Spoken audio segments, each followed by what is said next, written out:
Hello mga kabards, maayong hapon. Karon pa man ko nakamata oy, alas 12 na. Unya, largo na dayon sa ako mga tulumanon. Char. Tulumanon? Bitaw kabards behind the scene man na kay nagpicture-picture man sa items. Hala, unsay items?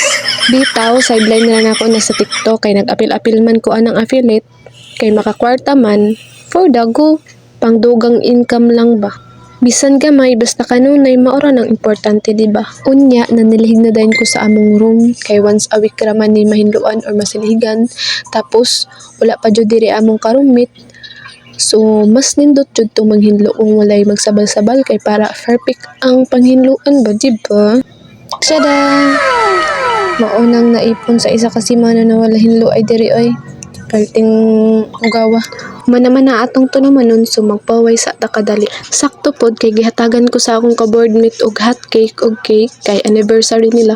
First anniversary. Sana ayaw. Perting sakto ha oy kay walay pa mahog paniud to. Grabe ka healthy ang lifestyle oy. Unya mga ka-birds, kung ganahan ka sa akong video, mag-iwan ka ng bakas, share. Para sa ganahan ta maghimo og mga adlaw-adlaw na content ba pang motivate. Yun lang po. Thank you.